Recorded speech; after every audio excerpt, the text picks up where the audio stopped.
एक बार की बात है, एक छोटे से गांव में एक लड़का रहता था जिसका नाम आरव था। आरव बहुत ही समझदार और ईमानदार था, लेकिन उसके गांव वाले उसे हमेशा नीचा दिखाते थे क्योंकि वह बहुत गरीब था। आरव का सपना था कि वो अपने गांव के पास एक जंगल में एक खूबसूरत पुस्तकालय बनाए, जहां लोग आकर नए विचार सीखें और अपने जीवन को सुधारें। जंगल के पास एक छोटी सी झील थी जिसमें मंद मंद धारा बह रही थी, और वहाँ एक बड़ा सा वृक्ष था जिसके नीचे आरव अक्सर अपने खुद के लिखे कविताएं और कहानियाँ पढ़ते रहता था।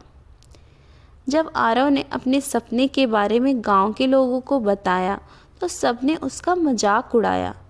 बेटा, लाइब्रेरी बनाने के लिए पैसे लगते हैं और तेरे पास तो एक ढंग का कपड़ा तक नहीं है, एक आदमी हंसकर बोला।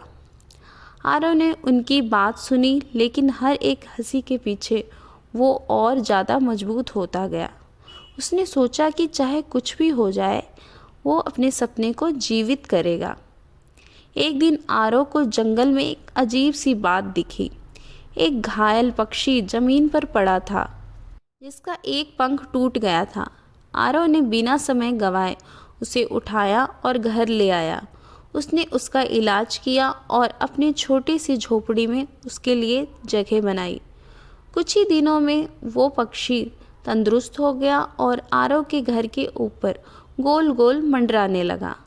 उस पक्षी के उड़ने का एक प्रभावशाली दृश्य देखते हुए आरव के अंदर एक नई उम्मीद जगी। उसने सोचा कि अगर एक पक्षी अपनी छोटी सी चोट से उभरकर आसमान में उड़ सकता है तो मैं क्यों नहीं।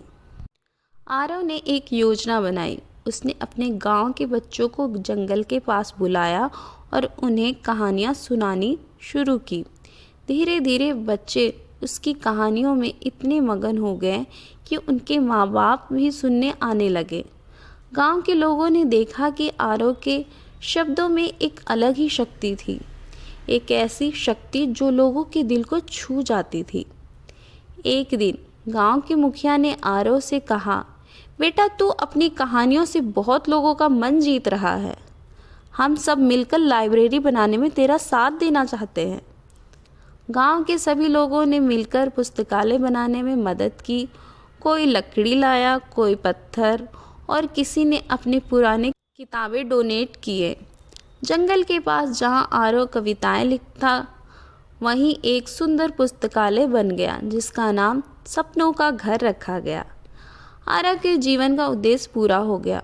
उसने न सिर्फ अपने सपने को जीवित किया, बल्कि अपने गांव के लोगों के दिलों में एक नई रोशनी भी जगाई। ये कहानी हमें यह सिखाती है कि अगर हम अपने सपनों पर विश्वास करें और लगन से काम करें तो दुनिया की कोई भी शक्ति हमें नहीं रोक सकती। सपने देखने का हक हर किसी को है, बस उन्हें पूरा करने के लिए हिम्मत चाहिए।